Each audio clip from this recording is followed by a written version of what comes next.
இன்னைக்கு எல்லாருக்கும் ஒரு குட்டி கதை. ஒரு ஊர்ல ஒரு சாமியார் இருந்தாராம். அவர் கழுத்துல ருத்ராட்ச கொட்டை போட்டுக்கிட்டு கையில ஒரு கொட்டை வச்சுக்கிட்டு அந்த ஊர் மக்களுக்கு எல்லாம் வரம் கொடுப்பாராம். அதனால அவர் பேர் கொட்டை சாமியார். அவரோட வரத்தை வாங்குறதுக்காக வார வாரம் அந்த ஊர் மக்கள் அந்த சாமியார் வந்து பார்ப்பாங்க. அங்க என்ன நடக்கும்னா, அந்த ஊர் மக்கள் தங்களுக்கு தேவையான வரங்களை கேட்பாங்க.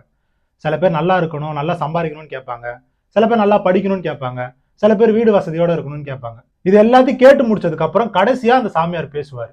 அங்க என்ன பிரச்சனைனா, இவங்க கேட்ட வரத்தெல்லாம் தாண்டி சாமியார் ஒரு வரம் லிஸ்ட் வச்சிருப்பாரு. அதை லாஸ்டா இருந்துச்சு அவர் படிப்பார். இந்த வரம்லாம் நான் கொடுக்குறேன்னு சொல்லிட்டு. ஆனா மக்கள் கேட்ட வரமும் சாமியார் கொடுத்த வரமும் ஒன்னா இருக்காது, வேற வேறையா இருக்கும். இதனால மக்கள் எல்லாம் ஏமாந்து போயிடுவாங்க. சே, நம்ம கேட்ட வரம் கிடைக்கலையேன்னு.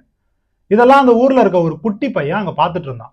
அவனுக்கு ரொம்ப நாளா ஒரு கேள்வி. ஒரு நாள் என்ன பண்ணா, அந்த சாமியார் வரம் கொடுக்க எந்திரிக்கும் போது இந்த பையன் டக்குன்னு எந்திரிச்சு சாமியாரை பார்த்து ஒரு கேள்வி கேட்டான். சாமியாரே, எப்ப பார்த்தாலும் நாங்க வரம் கேட்டதுக்கு அப்புறம் தான் நீங்க பேசுறீங்க. அதனால உங்க கொட்டையில நிஜமாவே பவர் இருந்ததுன்னா நாங்க பேசினதுக்கு அப்புறம் நீங்க பேசுறதை விட்டுட்டு நீங்க முதல்ல பேசுங்க அப்படின்னு சொன்னானா. உடனே அந்த சாமியாரு அவனை பார்த்து ஒரு ஆக்ஷன் பண்ணாராம். அப்படின்னு பண்ணாராம். அதுக்கு அந்த குட்டி பையன், நீ நிஜமாவே கொட்டை சாமியாரா இல்ல பொய் சொல்ற சாமியாரான்னு கேட்டானா. எல்லாரும் அவனை ஷாக்கா பார்த்தாங்களாம்.